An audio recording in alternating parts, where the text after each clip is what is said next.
Hello, everyone. Welcome back to the Trio podcast. We haven't been doing anything since the last time we spoke to you. Just waiting for this day to come so we can talk again. Yeah.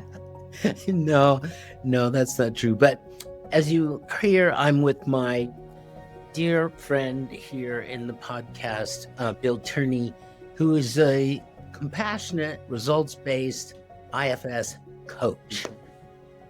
A lot of distinguishing there, which if you would like to expand on, we could do right now, just so people, I said it kind of quickly. Yeah. What does that? Well, interestingly, on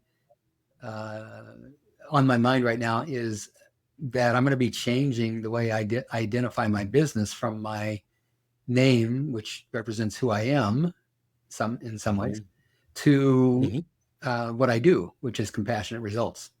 I help people achieve compassionate results. I use the internal family systems model to do that.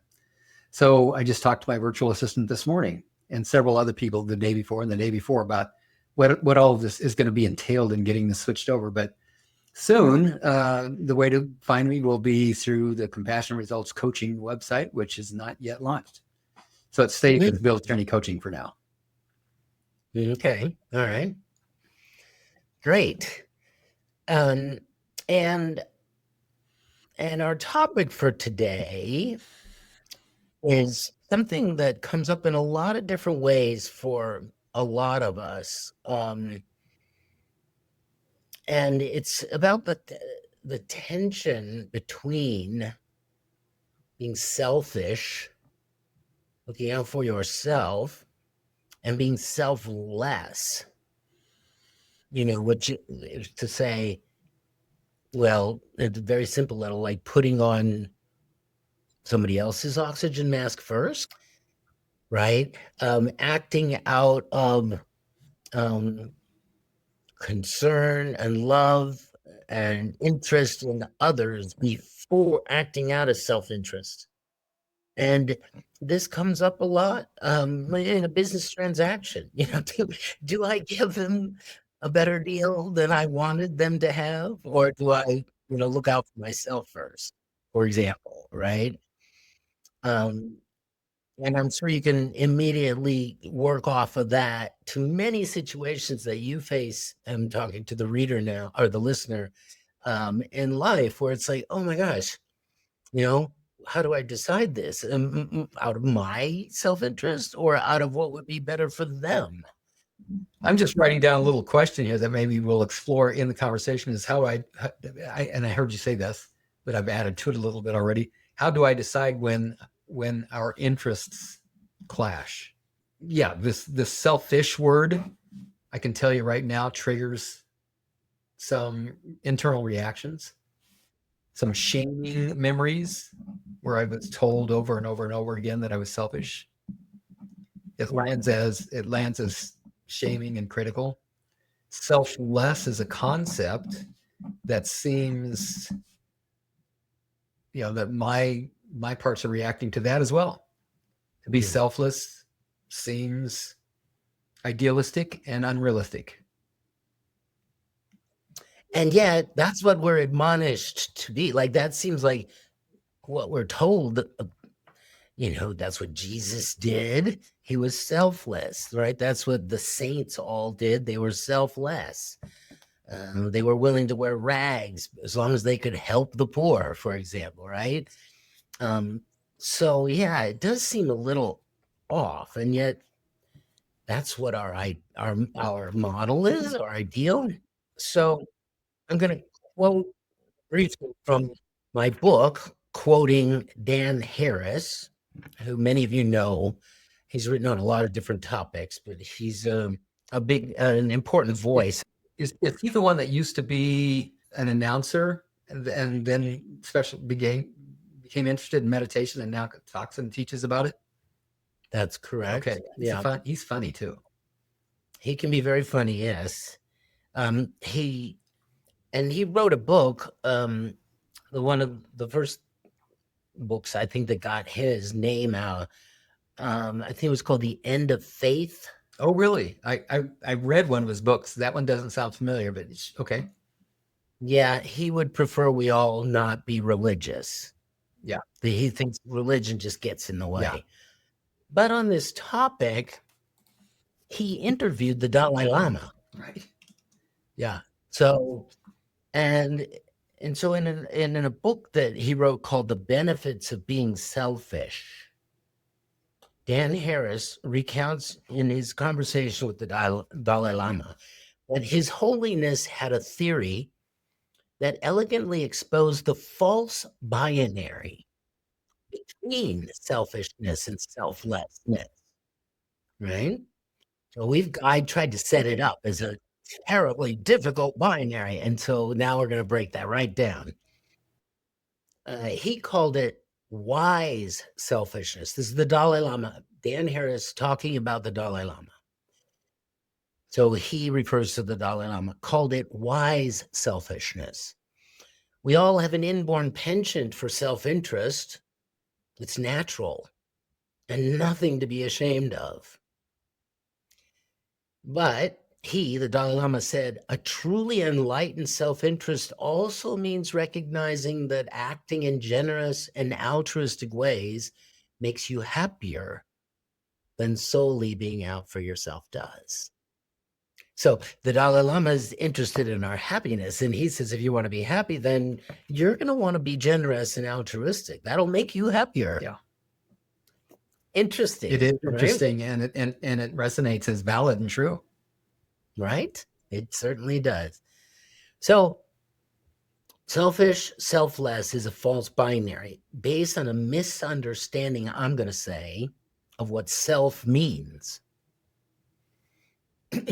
What is self? I just want to report that as I'm listening, I've departed from the conversation only to reflect on an experience I had yesterday that the conversation is reminding me of. And it's also activating parts of me that are wondering about the wisdom of sharing the story of what happened yesterday. And I'm leaning in the direction of sharing, despite the fact that I have a concern or fear that if I share, I might be misunderstood in terms of the motives for sharing in the first place. Well, then tell us your motives and share. Well, I've got a lot of motives for sharing. One is I think that it'll add to the conversation. Mm-hmm. Two, it'll provide context for discussion, questions that might come up around the experience itself that you might have for me if I share it, that I probably have for myself.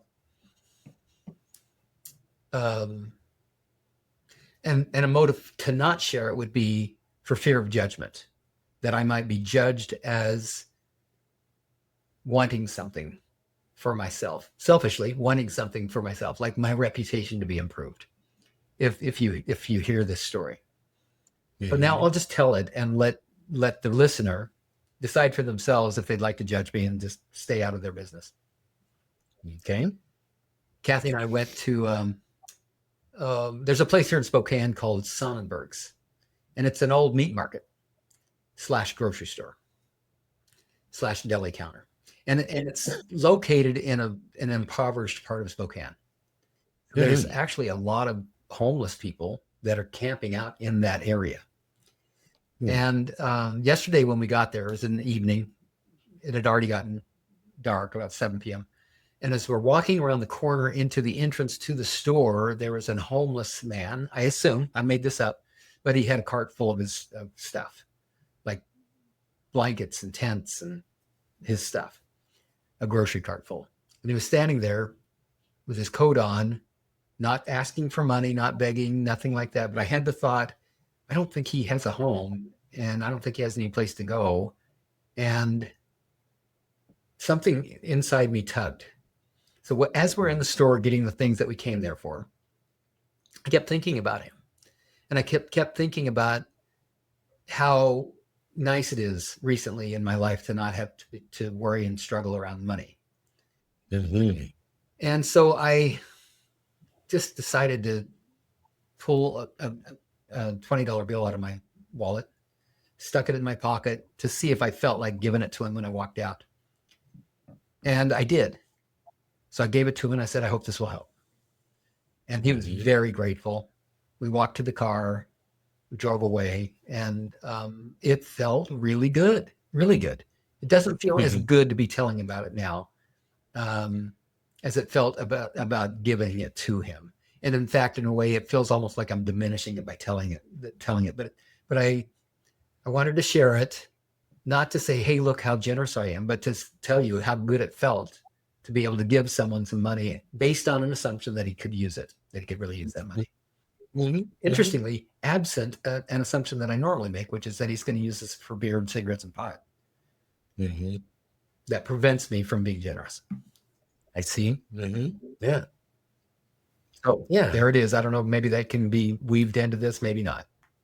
Well, I think that's what the Dalai Lama has pointed to, that good feeling. But I think it will be an important example for us to refer back to here as I try and distinguish Yeah. this. Good. So the tendency is we think we are our thoughts, like that those thoughts that we're having, that they really tell you who I am.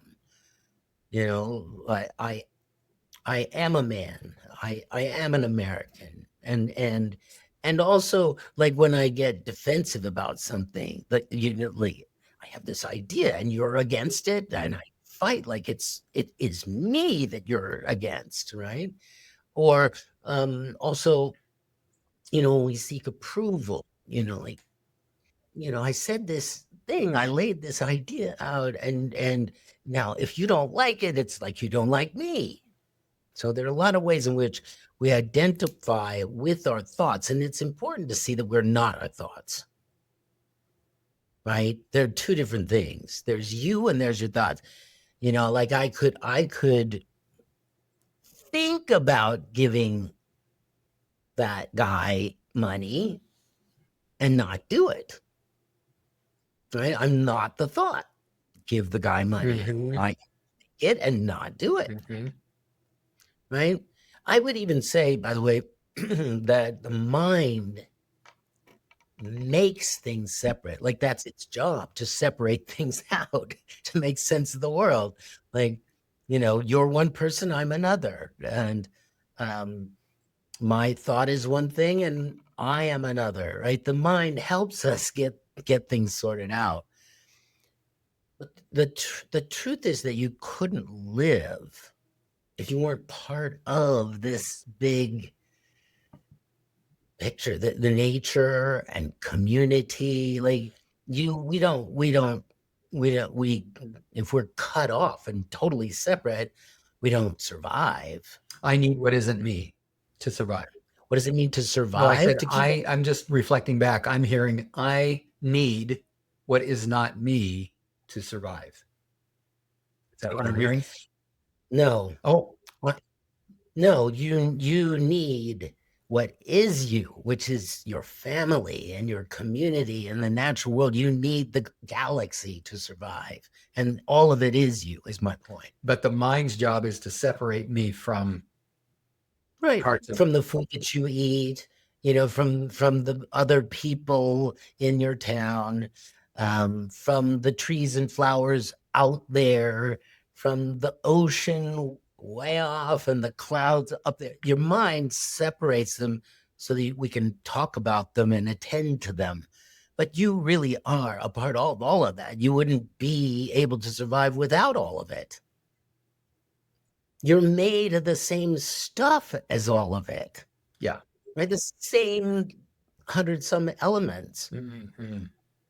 My right? body We're all, is. Yeah. yeah. And your mind too. How do we know So that? Wait a minute. How do we know that our mind is made up of the same 100 elements that make up everything else that we know of? because it came out of it came from the same For place. some reason, that Parts. distinction is not as easy for me to swallow and accept as everything else that you just said. Mhm. But we Okay. don't need to get hung up there. Yeah, I mean, we could come back to it. I think it's an interesting question to talk about. But so what I'm saying is that there is this unity in all of the diversity that the mind sees. It is all of a piece. It's all related. It's all connected. Recently, in my True You coaching groups, when I do the opening meditation that helps people to get present, Yeah. I'll do a focus on grounding, noticing that your feet are, if they're planted on the ground, or anything connected to the ground is connected to the earth. And I do all my work on Zoom. I rarely have a coaching session with somebody face to face. So there might be somebody in Charleston, North Carolina, someone in somewhere in Florida, someone over in the UK. All of us in the same Zoom meeting, and now I'm guiding them through meditation for 3 to 5 minutes, and I'll say, with your feet grounded and connected to the earth, just consider that everybody else that's in this Zoom meeting right now is also connected to the earth, and in that way we are connected. Very good. Very good. Yes. That's awesome. And there's something, psychochemical that goes on when you say that to them that's very important. I'm not alone. I am not separate. I really am connected. And if you identify with, well, but this body here is connecting to this plot of land here, and they're connected to a different body with a different mind way over there in Australia, then yeah, selfish and selfless are mutually exclusive for sure. Two bodies or two contradictory thoughts cannot live in the same space. Consequently, you have to choose to either put on your child's mask first, your oxygen mask, or your own. It's got to be one or the other first. You can't do both at the same time. And authoritarianism, just to take an example, cannot live in the same place and time as democracy. That just doesn't, right? Doesn't make any sense. But if you understand yourself to be like at work, you're the team that's getting something done, or in your town that you're part of the citizenry of the town, or for those of us who are spiritually minded, if you think of yourself as a child of God, right, in God's kingdom, in the family of God, then you put aside this sort of exclusive attention on this particular body and its circumference, right, or those particular thoughts and the world that they create. And you can then see that if you reach out to help somebody else, you're actually helping yourself, right? If you do something for your town, you're doing it for the whole citizenry of the town, and you are a citizen of the town, right? So very quickly, this selfish versus selfless distinction disappears. And this is why the great spiritual traditions, they all say, identify with humanity, right? Just a quick quote here from Luke. But I say to you who hear, love your enemies, do good to those you hate, bless those who curse you, pray for those who abuse you. Or Kashmir Shaivism, Baba Muktananda says, see God in everyone. Even the Prophet Muhammad exemplified, I say even because it's more foreign to me.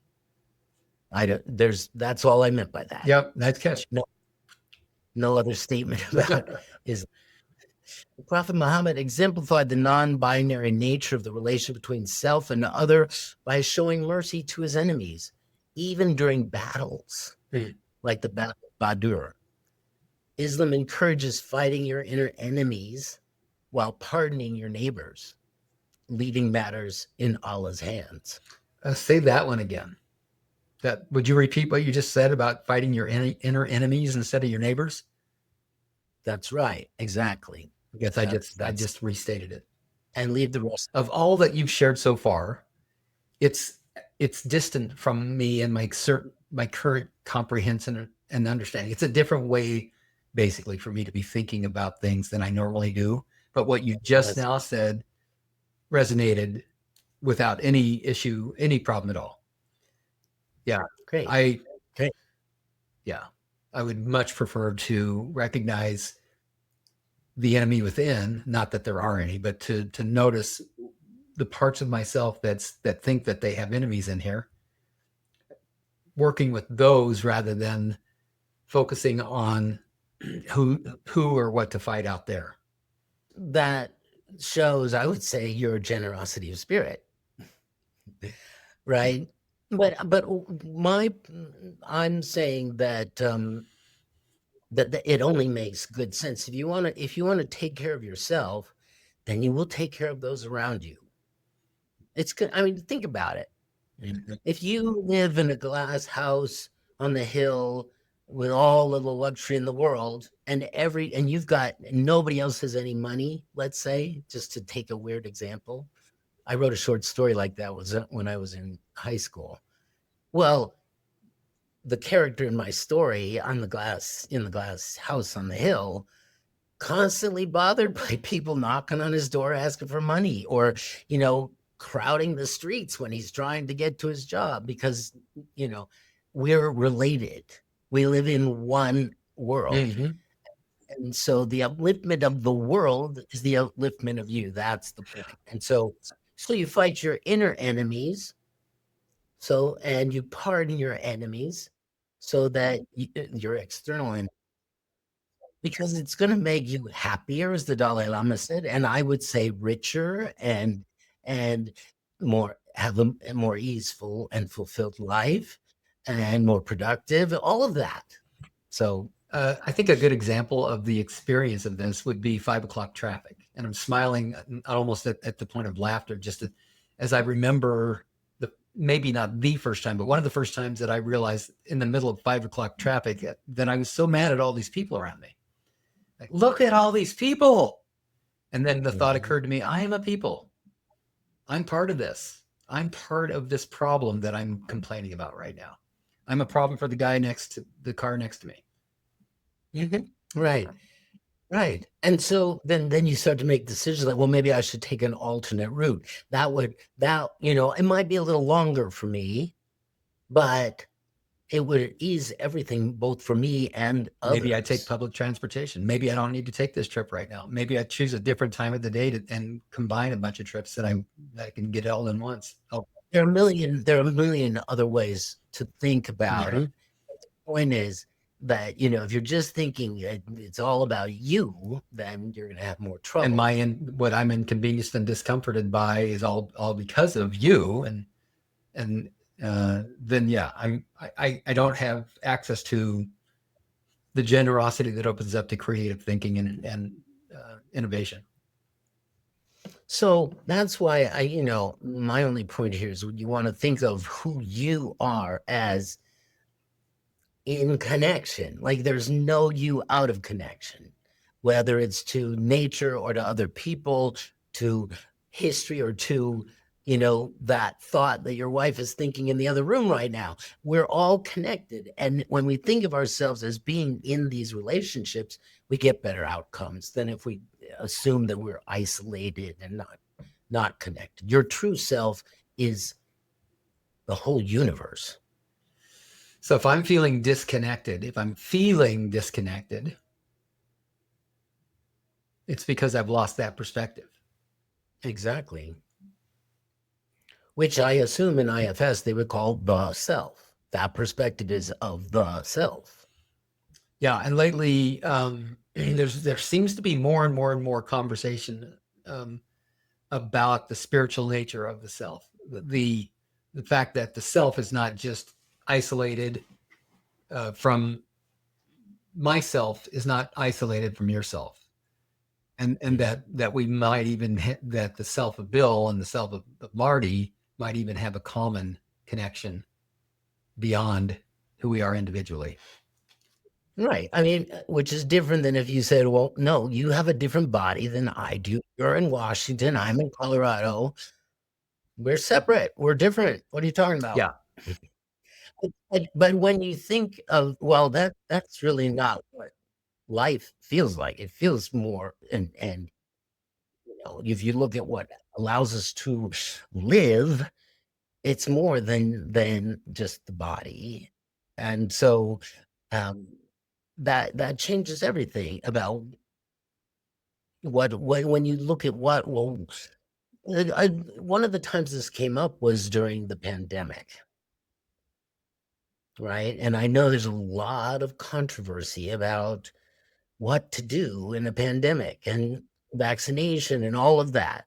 And without getting into all of it, it's clear that one thing that nobody can avoid realizing is that we're connected. You got to watch out who you breathe on.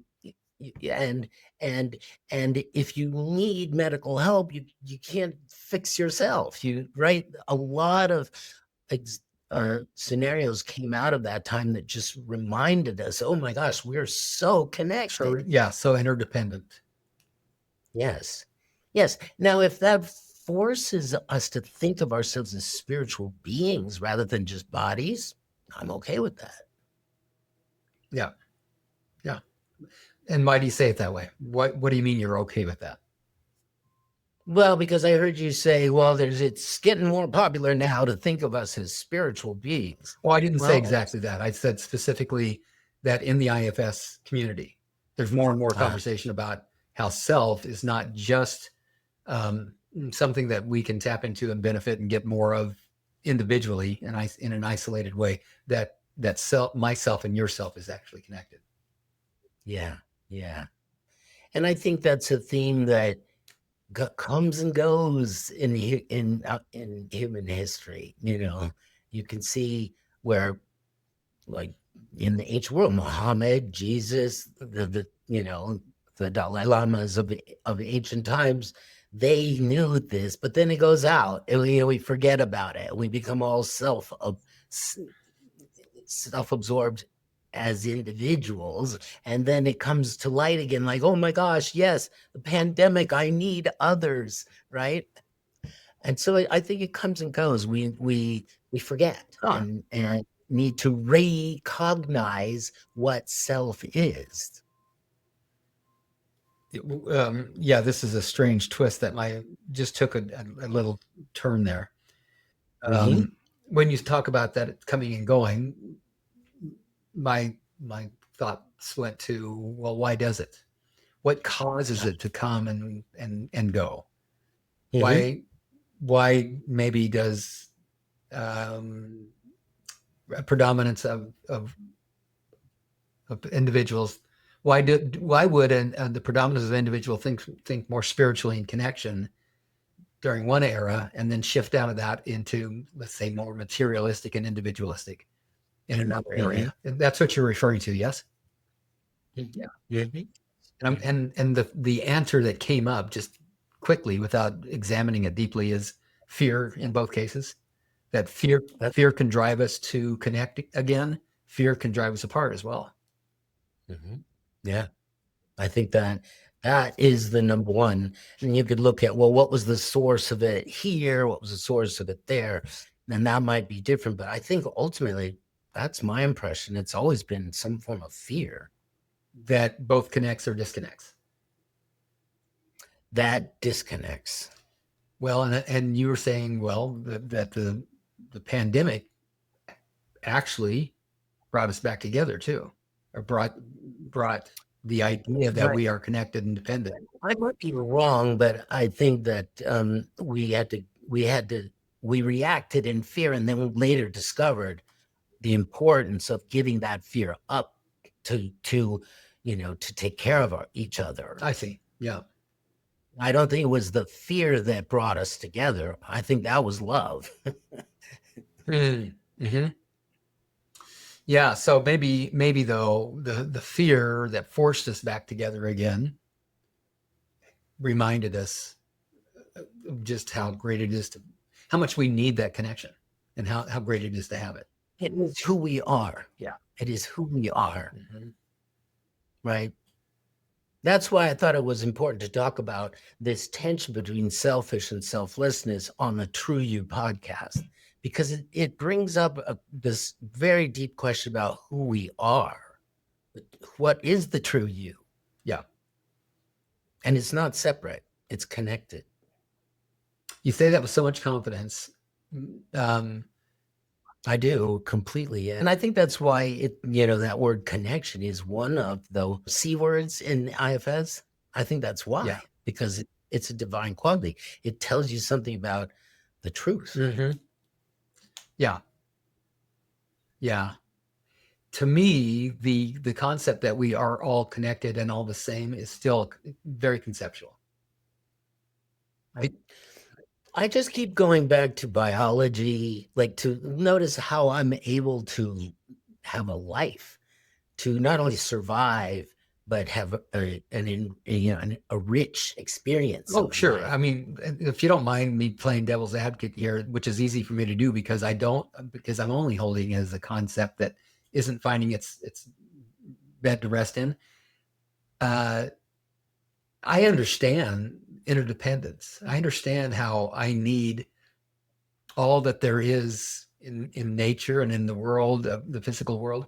That there's so much, if not all of it, that I need in order to survive. I get that, but Yeah. but it seems still a leap that the correlation between my need for connection to that which I need to survive equals I am all that I need. That you and I are the same. That Well, and I just want to tweak a little bit on what you say, and then we'll look at the thesis. That it's not only like survival needs, but a need for aliveness. Like think about a person who lives in complete isolation versus somebody who is playing on a basketball team. Like there's a lot more aliveness in that connection of team and play than there is in being isolated in a cold dark cave. So it's not just a need. You could survive alone, but aliveness is supported by connection. okay, and still And that's so just there's more evidence of interdependency, but it's yes, not evidence to me of oneness. And I don't know if this is just semantics and definition, but I'm having a hard time wrapping my mind around that being anything other than a nice thought that we are all one. That I'm one with the tree out here in front of me. I might be making a leap between interdependence and oneness. It sounds like that's what you're saying. I'm making a leap between Well, those there's a two. leap for me, just in the way that I think about things, and it could Mhm. be that I'm just missing a really crucial element that would make it an easy connection and easy to understand. But anytime, frankly, anytime I've read or heard this kind of a concept, this kind of an idea that we are all one, Mhm. it's it almost requires me to say, oh, okay, let me just accept that as true, even if I don't understand it. And for the way that I'm wired, that just doesn't work.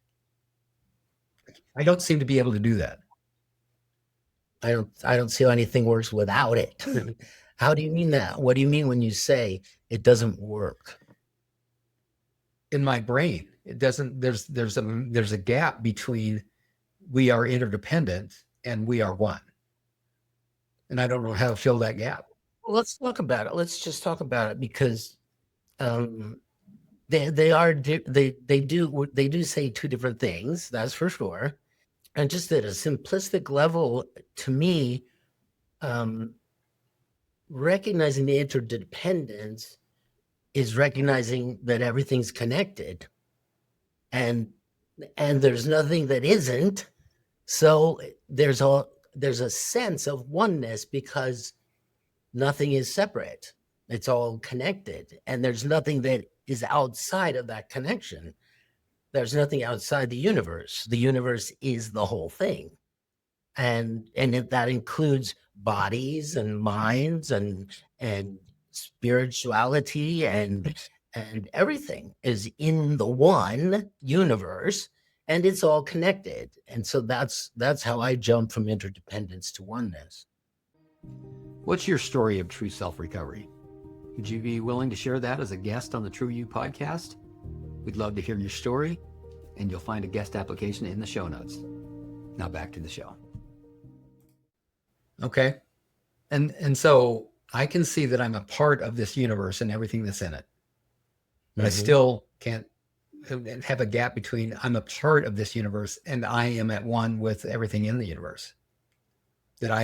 So I'm a part of the whole. Well, for sure, almost none of our thoughts are about, none of our recognition is of the one, right? So I agree with you that it lives beyond anything we think about, Well, let's bring right? experience in too, though. Have you had an experience of oneness? I have not. I have. Okay, so that's maybe the difference. Maybe that's the gap. I have not. I've heard people going, taking mushrooms, hallucinogens. Uh, this is getting more and more common. People are using IFS along with hallucinogens and having these profound experiences and coming back and talking about these experiences of oneness. And it Mhm. sounds amazing, but I haven't had that experience. And maybe that's required in order to really break this No, I concept. wouldn't. I mean, I think, well, yes. I mean, but you were referring to one day you give your clients on Zoom calls. You have them experience, oh, we're all have our feet on this one same earth. Yeah. So that's a physical connection. It's an energetic connection. But Right. it doesn't mean that I am Eileen over there in the UK. Not as, but now we're talking about bodies again. No, I'm not. I I'm talking about who I am. I'm not under any illusion that I am my body. I have a body. okay. Well, but that energetic connection with Eileen, what is, There's a connection there, but that doesn't mean that I am Eileen or that she is me, that we are one. well, there is something that you are both. It's not your personalities. It's not what's being named by Bill and Eileen, but there's something connecting you. You called it energetic. That's the one thing that the both of you have in common is that connection. In my brain, and I may be thinking about this wrong, but in my brain, when I talk about the energy that flows through and emanates from me, it's a unique energy to Eileen. That's how you change the subject. We were talking about the connection that you feel with Eileen when you both recognize your feet are on the same earth, not the energy that you are generating as Bill, from your mind and body right now. I'm talking about the connection that you mentioned between the two of you. I'm at risk of sounding really stupid here. And in fact, I'm already starting to feel stupid in this conversation. I'm talking about planet Earth as that which connects us. The physical planet Earth is what connects us. In that example, Yeah. yes, right. Yeah. Mhm. Still two Right. separatenesses connected by a third connector, the planet Earth. And I'm focusing on the connection piece. Yes, you're two separate people, but you're connected, and it's that connection that you share that is one. And there's two I'm getting, bodies sharing something that is the same. yeah, two bodies, two nervous systems are merging something that doesn't exist without that connection. That's the way I think about it. So let's just say the energetic charge of or the energetic flow of Eileen is connected to the energetic flow of Bill, and the combination of those two things, the alchemy of that, is something that's not Eileen and that's not Bill separately. Is that Exactly. what you're saying? Mhm. Oh, okay. Okay. So when you're saying oneness, you're saying that what I contribute to this universe and what I consume from the universe is unique to what everybody else contributes and consumes. And we all make all that exists in the universe what it is. Yeah, I didn't quite understand the first part of that sentence. It didn't quite. Could you say In it my mind, again? I'm thinking about energy as electricity, which we Okay. usually can't see unless it sparks. But I'm kind of thinking of the energetic, the vibrational nature of Billness and the vibrational nature of Eileenness. And when these two connect and merge with each other, they form a unique vibration and flavor that Okay. otherwise doesn't exist.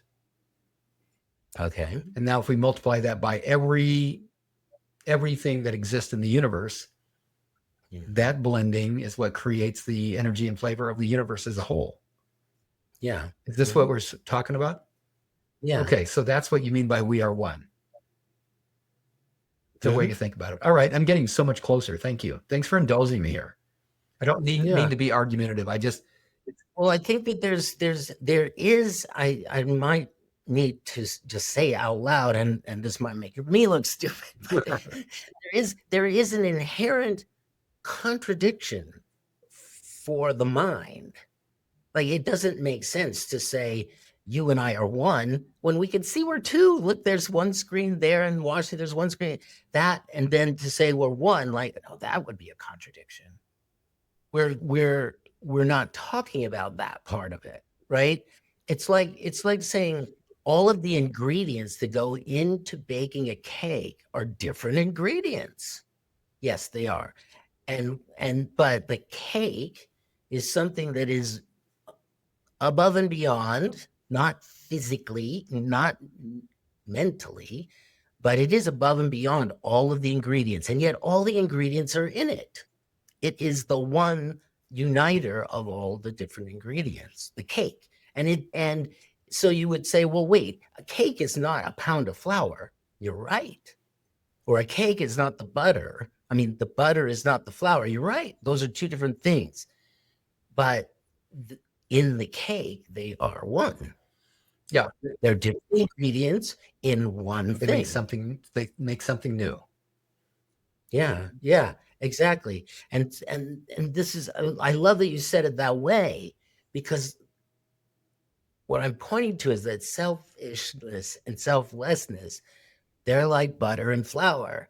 I'm referring to a self that's neither of those. It's both of those combined. Yeah. Okay, cool. In an alchemy too, not just sitting next to each other. Oh, right. But they become cake. Like you and I become the one self. Nice. Yeah, that was helpful. Thank you. You're welcome. And I wonder now if I have thrown you off track, or if you've been able to communicate what you wanted to communicate about. This is perfect. This is perfect. Yeah. It was fun to be challenged, and it was fun to find new ways of saying what it is that I'm intuiting here. And thirdly, I think it's an extremely important conversation for us to be having in this divided world. Yeah. So thank you for the opportunity. Well, you're welcome. Thanks for the conversation. What just occurred to me was, in this divided world, when you said that, I thought, there are people in this world, people in this country, people in this community that I live in, that see things so dramatically differently than I do, and that are probably as much or more committed to their positions than I am. And when now coming out of that conversation where we're talking about bread and butter making, flour and butter making bread, left and right are somehow merging together to create this environment of divisiveness. And so that means that I'm just as much responsible for the result that we're experiencing now as what I view to be the opposite side of the argument. Well, I think the Dalai Lama would say that's the way to think about it if you want to be a part of the happiness that results from the result that, taking that responsibility could mean. Right? We will be happier, is what I hear him saying, if we say, yeah, I've got, there's divisiveness in my world. If I accept that is me, I am divided, then I'm going to be part of the making solutions, making workable ways forward, commonality. And that will then be to my credit, to my satisfaction, that I was part of that. Yeah. And it's, I mean, in a very different way than, my just like writing nasty notes to people who post stuff I don't agree with on Facebook doesn't give me that satisfaction. No. I can't imagine that you've ever done that. But there's a lot of that goes on. That's the point. Yeah. Yeah. Yeah. In fact, there's a woman, she's the sister of a person that I knew when I used to go to Costa Rica in the winter. And somehow we got on, each other's Facebook.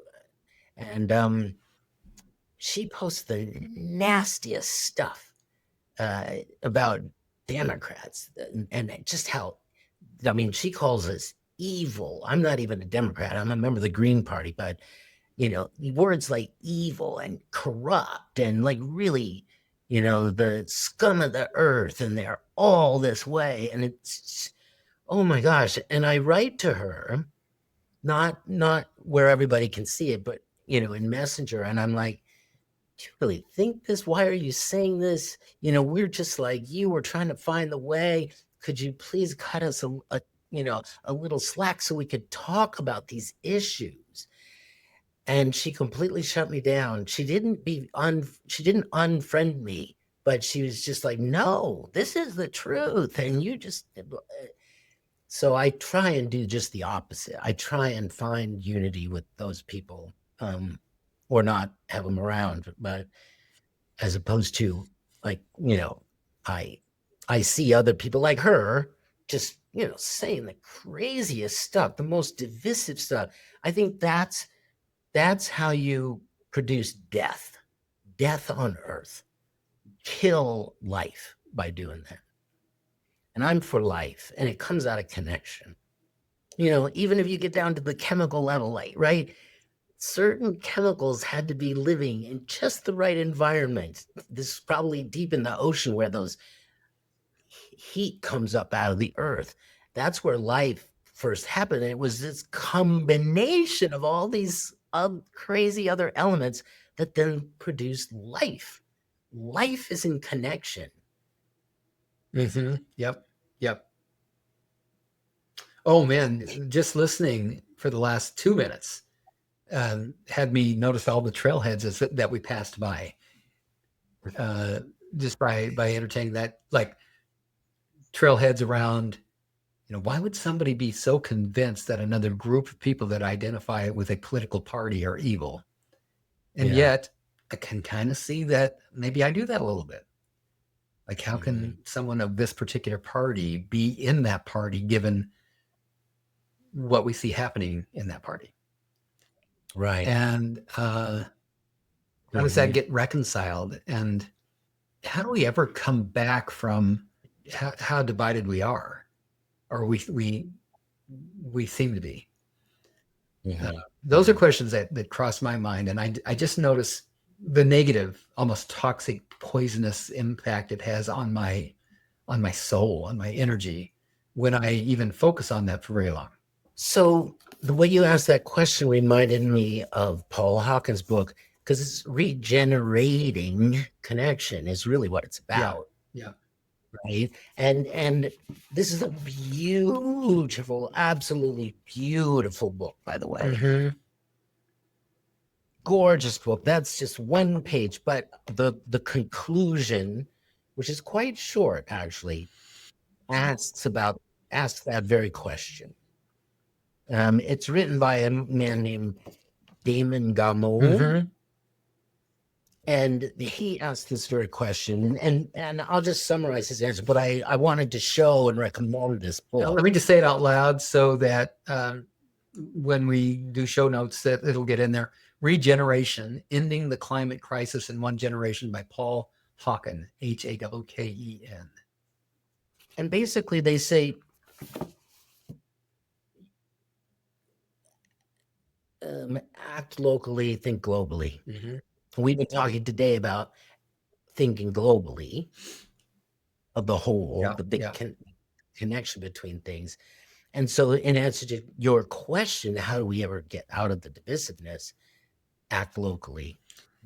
Be a force of connectivity and generosity and understanding in the situations that you are confronted by. And gradually, then those will connect to my doing that and other people's doing that. And eventually, connection will reign. That's how we got the way we are in divisiveness. That's how we get out of it too. And it doesn't get any more local than your internal family. I've waited this long in the conversation to bring up IFS. It doesn't get any more local than what's happening inside, and the divisiveness between my parts, which is so common and indicative of what needs to be healed. And maybe in the external world, it's what needs to be healed as well. Maybe the And divisiveness points to what needs to be healed. that's why I wanted to include the quotation from Muhammad, because I thought it would strike a chord for all the IFS listeners out there. Handle your internal demons. Don't blame it on the outside world. Yeah. You said act locally. How did you say that again? Think globally, act locally. Think globally, act locally. It reminds me of something I thought of early on in the conversation around your questions, such as, do I put on my own mask first or put it on my child first? Questions like,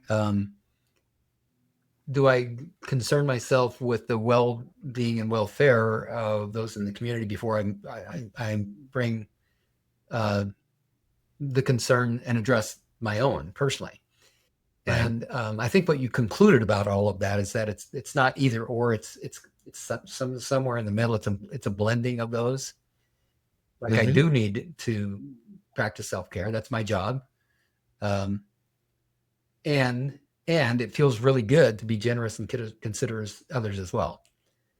Yeah. And that feeling good to me is indicative of getting plugged into that internal guidance system. That says now we're on track. Now we're heading in the direction. That's right.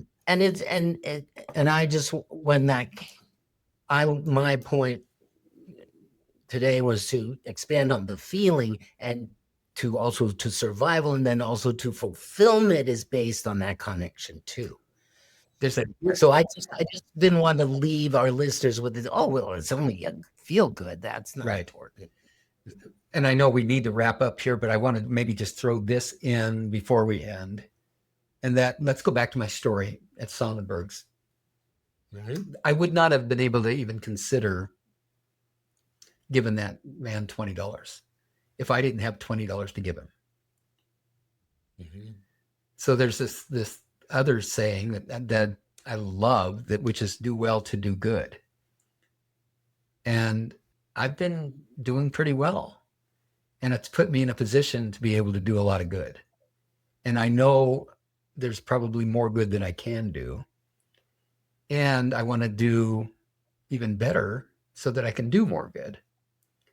I really love that I get to be a coach, and that I get to be an IFS coach where the people that I touch and help, with those that are touched by my influence and helped by it, experience less anxiety. For example, they find more traction in their lives to be able to accomplish whatever it is that they're about accomplishing. And the approach itself helps them tap into a more generous interest in what it is that they accomplish, a more generous purpose for what it is that they want to accomplish, than simply going after money, for example, or being able to buy that new car.